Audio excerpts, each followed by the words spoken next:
मुख्य गोष्ट काय झालेली आहे आता 4 वर्ष निवडणुकात नाही आल्या.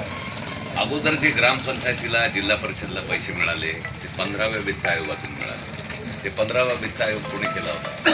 14व्या वित्त आयोगातून सगळ्यात जास्त मिळाले. ते वित्त आयोग मनमोहन सिंगच्या काळात. बस स्टँड चौकात. आता ह्यांनी जे वित्त आयोग केलाय त्याचे पडसाद तुम्हाला 27 पासून दिसायला लागले. आलं का लक्षात?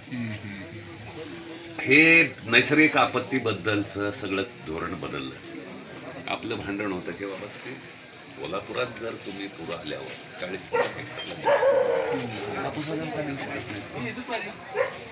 हे प्रश्न होता. बरं हे बी जाऊ द्या. 4 वर्ष तुम्ही जिल्हा परिषद निवडणुकात घेतल्या ना, लांबल्या. ह्या 4 वर्षात अधिकाऱ्याची प्रॉपर्टी किती वाढली ह्याचा हिशोब केलाय का? तुम्ही रोजगार हमी मोडीत काढली. रोजगार हमीमुळे 4 गावला सडका, कच्ची सडक मिळायची, 2 पाझर तलाव मिळायचे. तुम्ही 47ची विकसित भारतची गोष्ट सांगायची. आज शाळा बंद करून होणार आहे.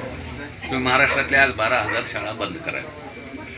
मग 47ला भारत विकसित भारत होणार आहे का गुलाम भारत होणार आहे? तुम्ही विचार करा. दुसरं माझं म्हणणं जे आहे की हे रोजगार हमी असू दे. आता नवीन सीड ऍक्ट आलं. तुम्हाला माहिती आहे जे आहे ते व्यवसायातच आहे. याच्यामध्ये तुम्ही आपल्याकडे 2 प्रकारचे बियाणे मिळतात. एक ट्रूथफुल सीड आणि दुसरं सर्टिफाईड सीड. त्या सीड ऍक्टनुसार ट्रूथफुल सीड कोणालाही देता येणार नाही, विकताच येणार नाही. फक्त सर्टिफाईड सीडच विकावं लागेल. सर्टिफाईड सीड विकावं लागेल म्हणजे हे कॉर्पोरेटच्या हातात कंट्रोल.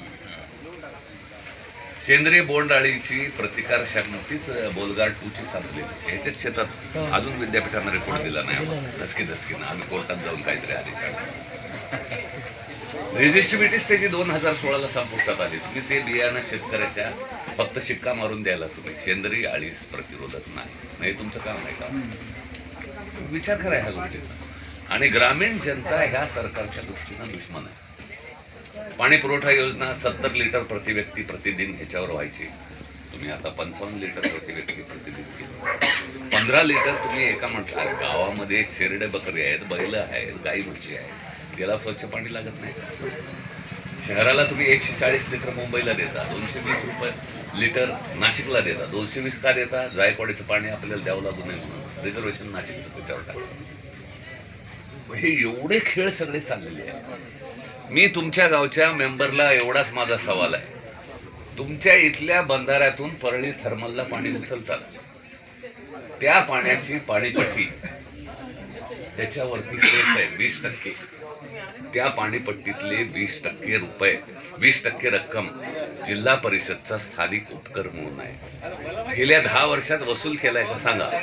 आणि जर ते वसूल केलेला असेल तर मग हे रोडच करा. हो जास्त काय करू नका, रोडच करा आमचा. आणि माझं ठाम म्हणणं आहे 2021चा जो पीक विमा आहे मी भांडलो. जिल्हा परिषदच्या जनरल बॉडीत जाऊन भांडलो. त्या गोयलबाईनं रिलायन्सच्या विरुद्ध FIR रजिस्टर केला. आठवत असेल तुम्हाला? दुबाई बी होता. शिवराज सिंग चौहान यांनी उपकार केला आणि 200 कोटी मंजूर केले. मग हे 290 कोटी रुपये रिलायन्सचे वाचले त्याच्याबद्दल बोला ना. मंजूर झालेला आहे 491 कोटीचा क्लेम आपला झालाय. ते क्लेम रिलायन्स कंपनीनं केंद्राच्या ग्रीव्हन्स मध्ये टाकला आणि रिलायन्स कंपनी बरोबर केंद्रीय मंत्री तडजोड करतो आणि 200 कोटी रुपये देऊन थाप मारून घेतो. अरे 490 कोटी रुपये का नाही दिले? 290 कोटी रुपये तुम्ही रिलायन्सचा फायदा करून दिला. त्याचं उत्तर का देत नाही ते सांगा ना तुम्ही. हे निम्मेच पैसे त्या ठिकाणी दिलेले. कारण जर ते FIR त्या अंचल गोयलबाईनं केला नसता तर हे बरोबर फिक्स झालं नसतं. 491 कोटी रुपये ही रक्कम आहे. काढून बघा, कुठल्याही डॉक्युमेंटला बघा. पाहिजे असलं मी ते केंद्रीय कृषी मंत्रालयातल्या त्या ग्रीव्हन्स कमिटीच्या फायली पण सुभाष कदमना म्हणावं, बाबा तुम्हीच दाखवा, तुमचं सरकार आहे. त्याच्यामुळे साधे प्रश्न आहेत. बाबा तुम्ही पाणी का कमी केलं? रस्त्याची रुंदी 2 गाड्या जाय इतकी पाहिजे. आधीचे 18 फुटाचे रोड आहेत. तुम्ही रोड आता ग्रामीण रस्ते 12 फुटाचे केले. मग रस्त्याचे लांबी वाढवली का तुम्ही? 12 फूट केल्यावर तर 10 किलोमीटर आपोआपच वाढेल की हो. पण हे 18 फुटाचा रस्ता 6 फूट तुम्ही घटविला, ऍक्सिडेंटची संख्या वाढणार का कमी होणार? मी बाकीला आमची गोष्टी सांगत नाही. तुम्ही शक्तीपीठला 85,000 कोटी घालायले, तुम्ही समृद्धीत इतके पैसे घालायले, हे मी काहीच विषय काढना. ते जाऊ देते, त्याच्याबद्दल माफ करून टाकू त्यांना. जिल्हा परिषदची निवडणूक आहे. प्राथमिक आरोग्य केंद्र, मला एक आरोग्य केंद्र दाखवा की जिथं बायांची डिलिव्हरी होती. तुमच्या गावाला प्राथमिक आरोग्य केंद्र आहे, एक डिलिव्हरी झालेली आहे का? एक डिलिव्हरी म्हणजे 50,000 रुपये. शेतकऱ्याच्या लेखी बाळी करता एक डिलिव्हरीचा खर्च किती आहे? आणि पहिली डिलिव्हरी जे आहे ते सासरचेच म्हणतात, सरकारी दवाखान्यात न्यायला का तुझ्या बापाला भीक लागली काय? पण हेच तुम्ही केरळमध्ये गेलात, ह्युमन डेव्हलपमेंट इंडेक्स केरळचा सगळ्यात जास्त आहे. कारण सगळ्या PHC वर सकाळी 7 वाजता तुम्ही गेलात तर 100 माणसं औषध घ्यायला असतात. तुमच्या इथे डॉक्टरच उपलब्ध नाही. सगळे डॉक्टर पिंगळीला सापडतील, पेडगावला सापडतील, तुम्ही पोस्ट बी भरत नाही त्याची. आणि गुजरातचं मॉडेल सांगता, हे सगळे दवाखाने अदानीच्या ताब्यात द्यायचे.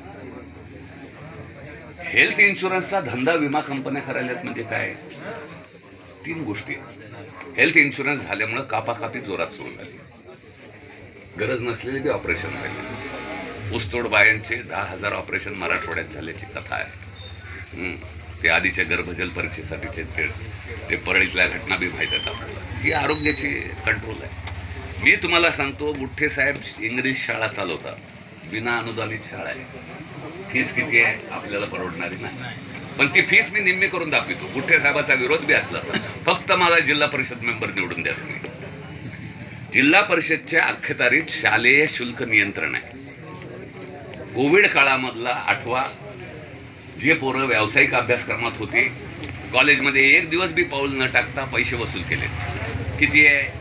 29 लाख मुलं हे प्रोफेशनल एज्युकेशनमध्ये शिकतात. Engineering, medical, pharmacy, nursing. ह्या पोरांची फीस आहे महाराष्ट्रातली 24,000 कोटी रुपये. 2 वर्ष कॉलेजात न जाता केले, किती झाले? 48,000 कोटी रुपये. आपल्या बापावर नक्की तेवढं कर्ज गॅरंटेड आहे. आलं. आईबाप आता शेतीमुळं कर्जबाजारी होतातच, पण पोरांच्या शिक्षणापायी आणि दवाखान्यापायी. मला सांगा, आपल्या गावातला एक मनुष्य दाखवा की बापाची बिमारी आली आणि 4 सोऱ्याकडे पैसे मागितले नाही असं एक दवाखाना मला दाखवा. 4 सोऱ्या धरायला दोस्तांना पैसे मागितले तर तुमचा दवाखाना व्हायला. जर केंद्र सरकार आरोग्यातल्या पैशामध्ये कपात करत असेल, जर तुमचं PHC नीट चालत नसेल, जर तुमची आरोग्य व्यवस्था फार्मास्युटिकल कंपन्यांच्या कब्जामध्ये गेलेली असेल, तर तुम्ही विकसित भारत बनणार आहे. आज तुम्ही महाराष्ट्रात 12,000 शाळा बंद करायचा तुम्ही निर्णय घेता. 47 मध्ये विकसित भारत होऊ का आपण? हे काय गप्पा लावले, काय सोंगड लावलंय काय? जरा ह्या गोष्टीचा विचार करा. आणि हे ह्या गोष्टीबद्दल विचार तुम्ही करू नये ह्याच्याकरता बखळ नशा आहे. आलं का लक्षात?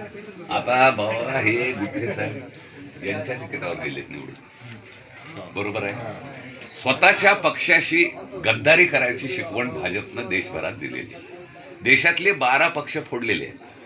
त्या प्रत्येक पक्षामधला नंबर 2 जे आहे ते त्यांनी हेरलेला आहे, टार्गेट केलेलं आहे. एकनाथ शिंदे नंबर 2 होते उद्धव ठाकरे नंतर, त्यांची शिकार केली त्यांनी. सदाभाऊ खोत, राजू शेट्टीचे 2 नंबर होते.